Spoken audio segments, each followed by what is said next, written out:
Uma boa noite a todos.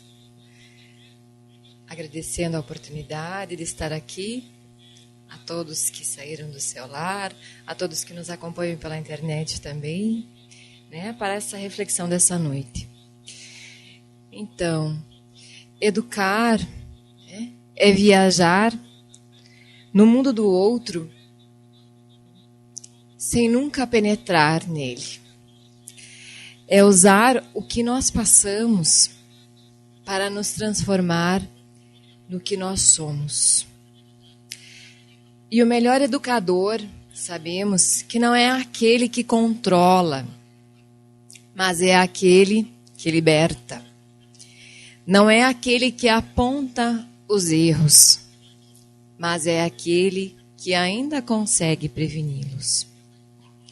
Que não é aquele que corrige os comportamentos, mas é aquele que ensina a refletir sobre eles. Sabemos que também é aquele que abraça os que são rejeitados, anima aqueles que todos condenam, aplaude aqueles que ficaram nos últimos lugares.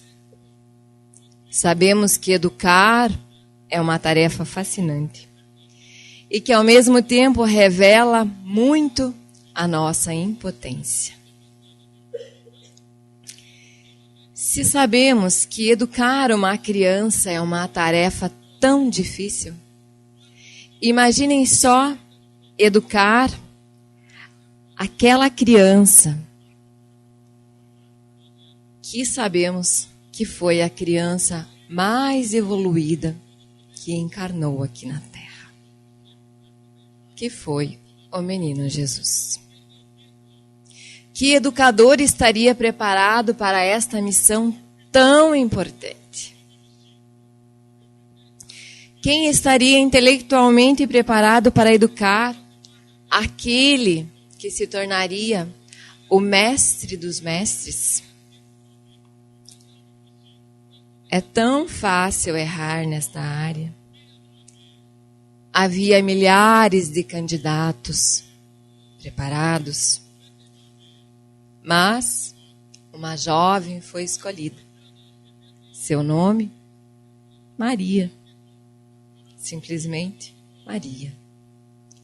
Mas é estranho, Ao percebermos que Maria, aparentemente, era uma jovem frágil, inexperiente. O que ela tinha de tão especial?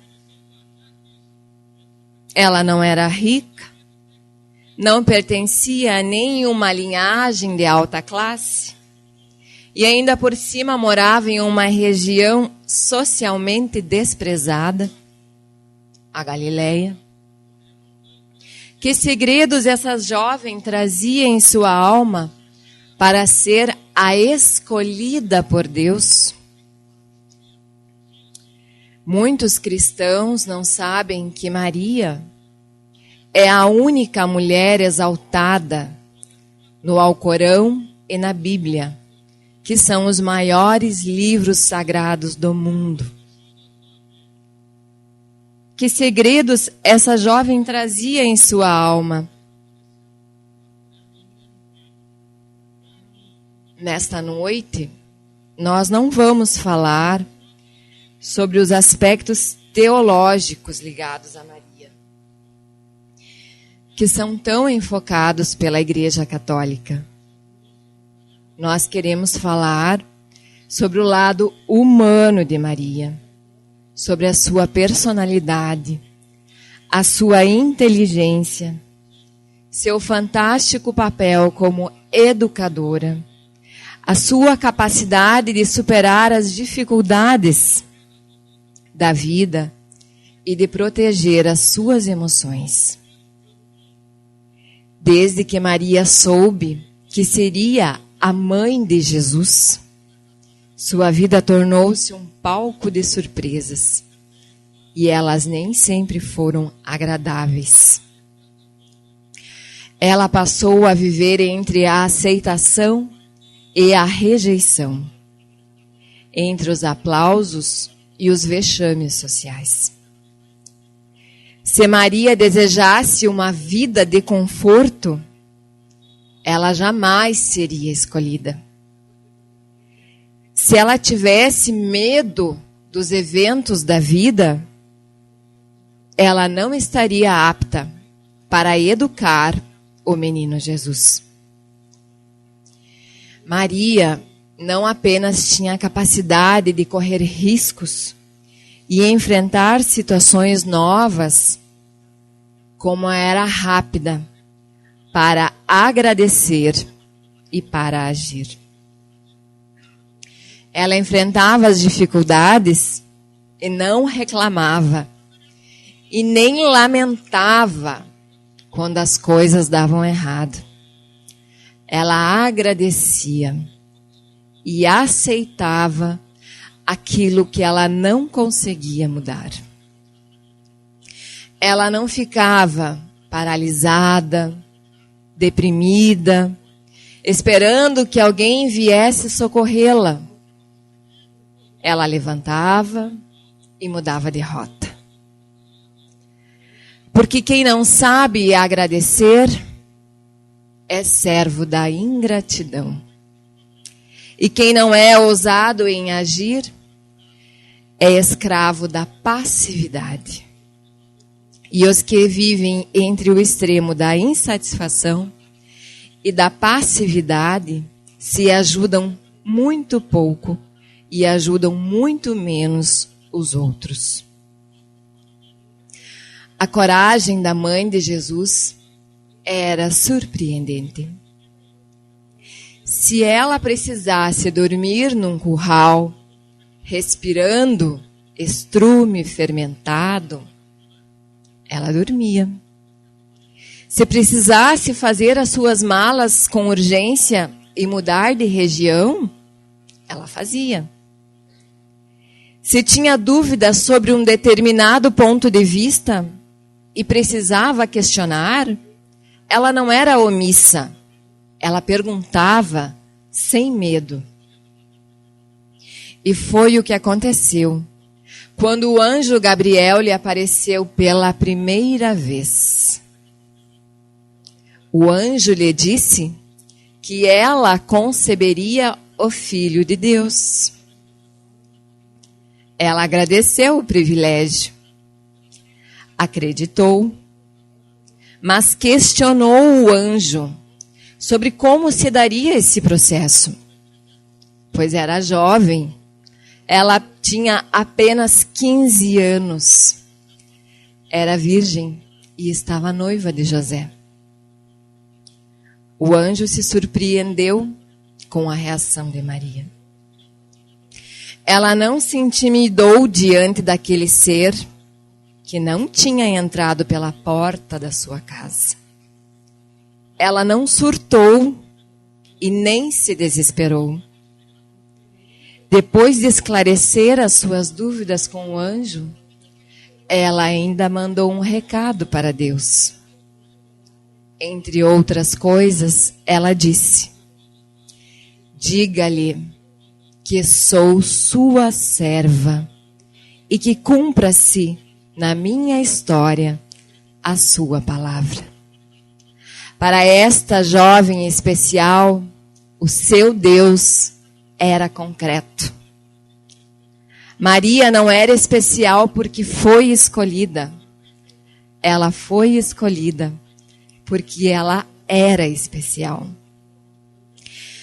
Não foi exaltada porque um anjo lhe apareceu, mas pela história que ela escreveu.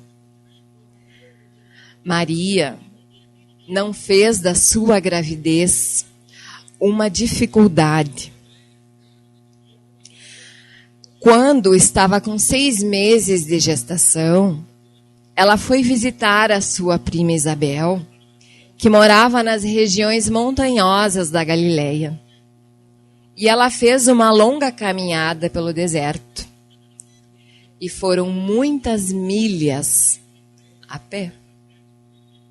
Sua prima, quando lhe viu, exaltou sua coragem, gritando: bem-aventurada a que creu. Bem-aventurada és tu entre as mulheres, e bendito é o fruto do teu ventre. O que nós podemos entender como: feliz seja Maria pela sua valentia. Feliz é Maria pela sua coragem. Foi a escolhida para educar o menino que irá revolucionar o mundo. Sabemos que logo depois que Jesus nasceu, Herodes mandou matar todas as crianças com menos de 2 anos. A dor foi tanta que faltaram lágrimas para as mães chorarem. Depois da viagem para Belém, na oportunidade do recenseamento, quando Jesus nasceu, Maria e José tiveram que fugir para o Egito. Com toda a sensibilidade que Maria tinha, deve ter se colocado no lugar das mães que perdiam seus filhos no lugar do seu e que estavam sendo assassinados por Herodes. Ela carregava no colo um pequeno rei sem trono. Essa pobre jovem levava consigo uma trouxa de roupas usadas, uma pequena porção de azeite, uns quilos de farinha. Neste momento, Maria e José precisaram de muita coragem. Coragem para suportarem a falta de alimento, para dormir ao relento, coragem para suportar as noites de insônia, para abraçar o pequeno filho e aquecê-lo, mesmo que eles passassem frio. Eles não compreendiam o que estava acontecendo, mas eles não reclamaram.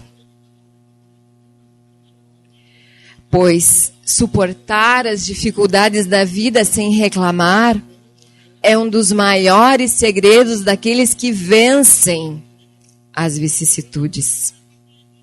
E é preciso muita bravura para que quando tudo dá errado, para que nós não nos sintamos abandonados por Deus, desafortunados, mal-sucedidos, destinados a sermos uns derrotados. Ela não reclamava, porque apesar de ter perdido tudo materialmente, o seu verdadeiro tesouro estava intacto, o seu filho. Ela não sabia em que casa moraria e se teria uma casa. Nas primeiras noites dormiram ao relento. E ela nunca mais esqueceu estes momentos. Tanto que 30 anos depois, ela contou aos discípulos de Jesus sobre esse terrível ato terrorista. Maria, num momento, foi elogiada por sua prima. Dias depois, estava sendo perseguida. Muitos de nós estamos preparados apenas para viver no cárcere da nossa rotina. Por isso desenvolvemos transtornos emocionais. Maria enxergava com os olhos do coração e ela deixava-se envolver pela sua intuição e se preparava para o imprevisível. Qual era a verdadeira situação de Maria diante daquele filho? Ela não tinha apoio psicológico, nem familiar, nem com quem ter conselhos religiosos. E ainda por cima, teve que morar no Egito, uma terra que era estranha para ela. As poucas reações de Maria escritas nos evangelhos revelam que ela tinha uma profunda capacidade de reflexão, que Maria não tinha preguiça de pensar, ela não tinha respostas prontas, ela refletia e muito antes de reagir.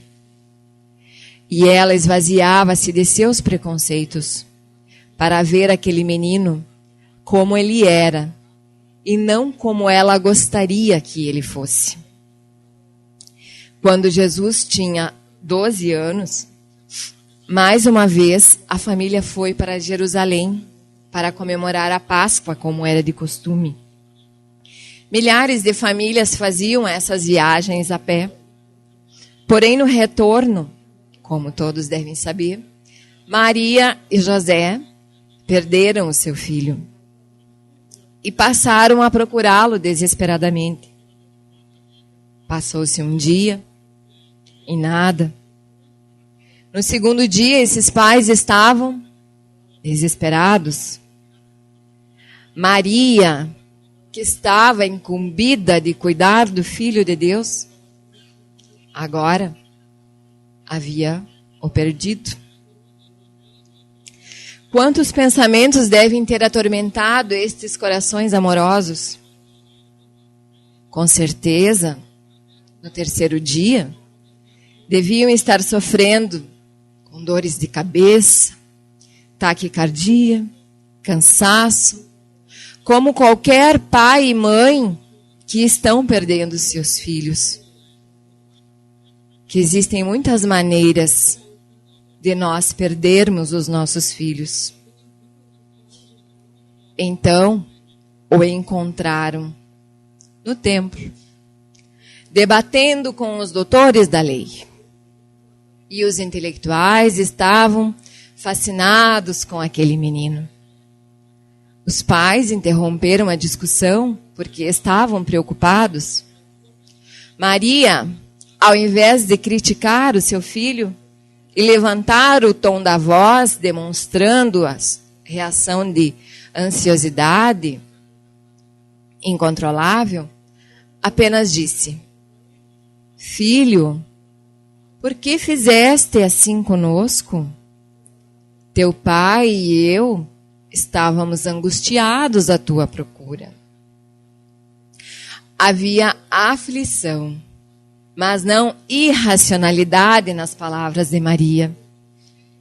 Quando nós estamos chateados com nossos filhos, normalmente nós os chamamos pelo nome e com firmeza.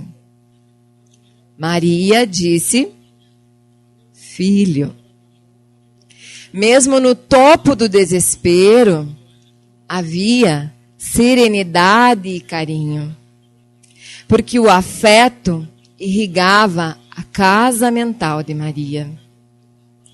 Maria não era impulsiva, era exímia observadora e levava em conta cada reação do menino Jesus. Muitos pais educam seus filhos para serem servidos. Maria tinha uma meta superior. Ela educava seu filho para servir a sociedade, para transformá-la. Educadores e respeitados preparam os jovens para andarem na luz. Maria sabia que o seu filho era a luz do mundo. 8 dias após Jesus ter nascido, ele foi levado para ser apresentado no templo de Jerusalém.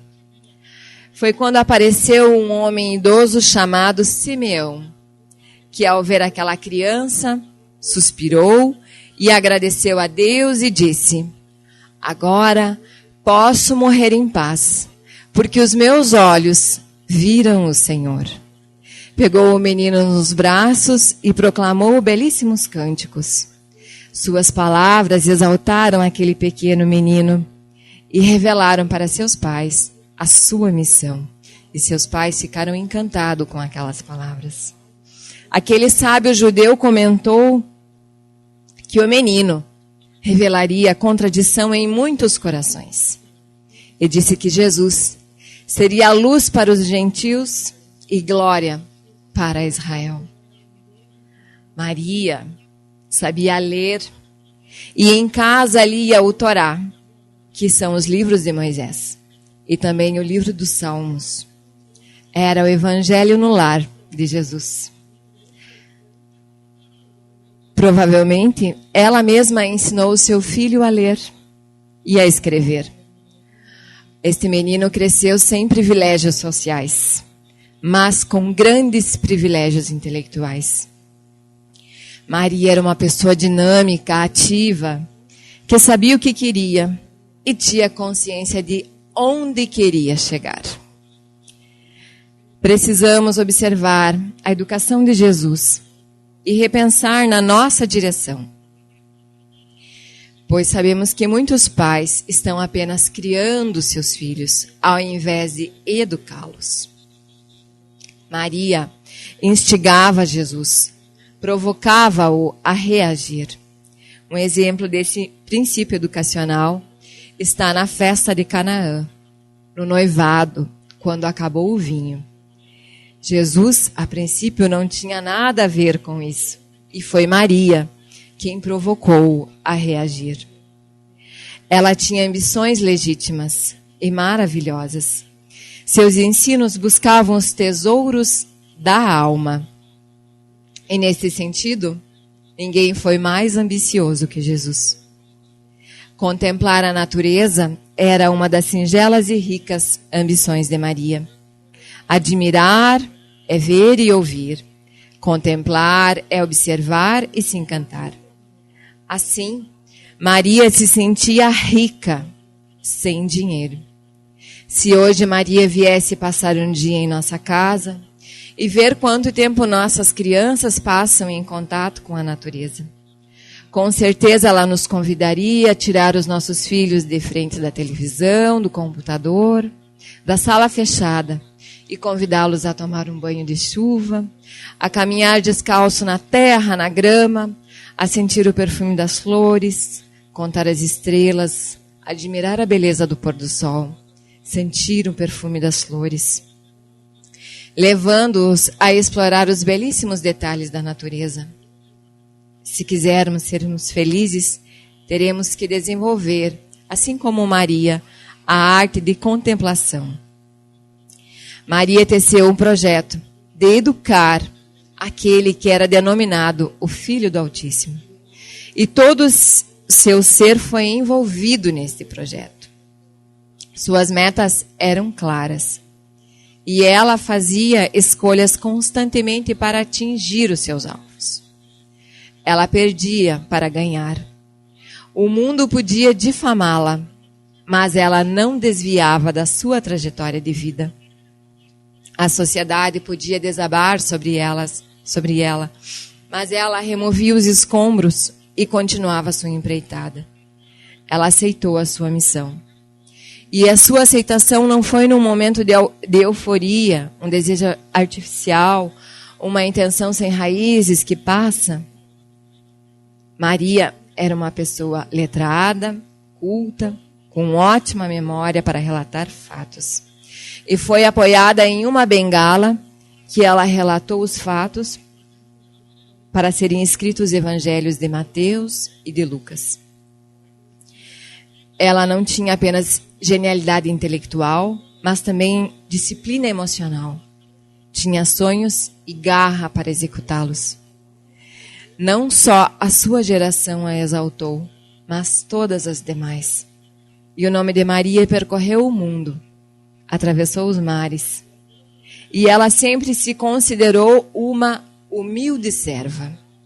A mulher mais famosa que pisou nesta terra foi também a mais discreta. Quando tomou consciência da sua gravidez, ela espontaneamente se diminuiu. Ela andou ao lado de Jesus mais de 100 quilômetros, de Nazaré até Jerusalém, várias vezes, sempre discretamente posicionada.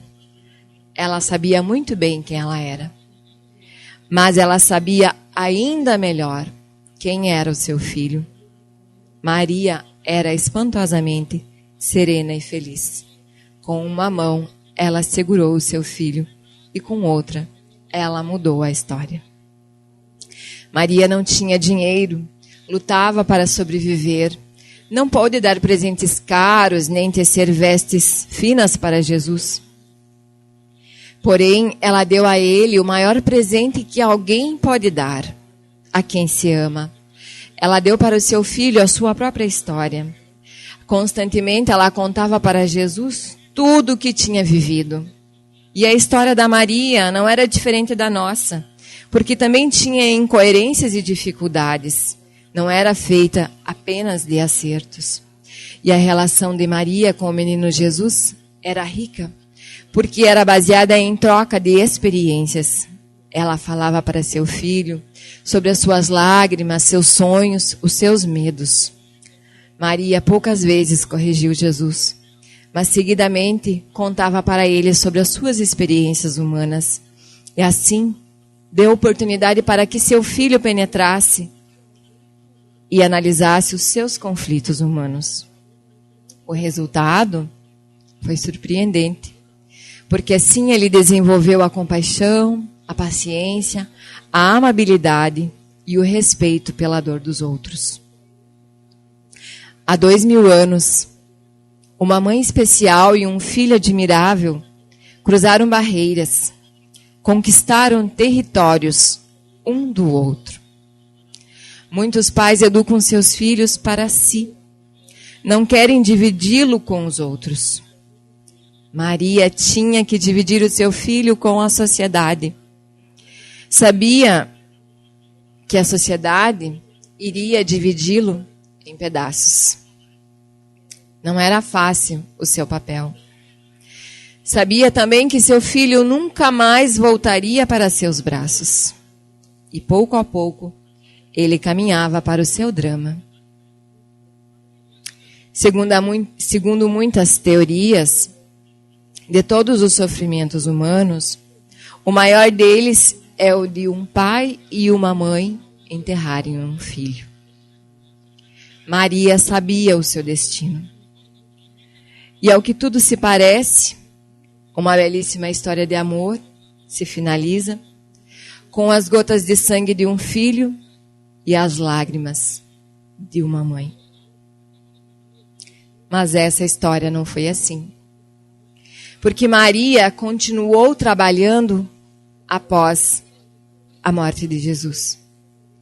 Continuou trabalhando em nome de seu filho, na companhia dos apóstolos e dos discípulos, até o final dos seus dias. Ela foi morar com João, o apóstolo amado, a pedido de Jesus. E transformou a casa de João num lugar onde os desenganados do mundo vinham ouvir as suas palavras. Quando Maria desencarnou, foi socorrida por Jesus, é claro. E neste momento, ela pediu para mais uma vez, já em espírito, visitar os cárceres sombrios de Roma, que estavam cheios de discípulos que aguardavam a hora da morte. E então sugeriu mentalmente a eles que cantassem e espantassem a tristeza. Talvez, por isso até hoje, os povos cantam para Maria. Na espiritualidade, Maria coordena uma legião de espíritos que trabalham nas zonas umbralinas, amparando todos aqueles que estão em sofrimento.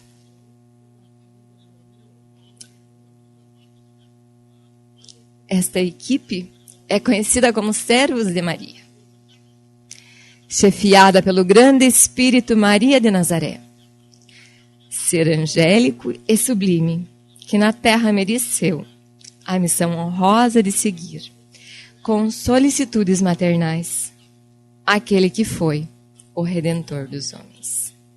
Que possamos todos nós seguir os exemplos desta que foi a mãe de Jesus aqui na terra.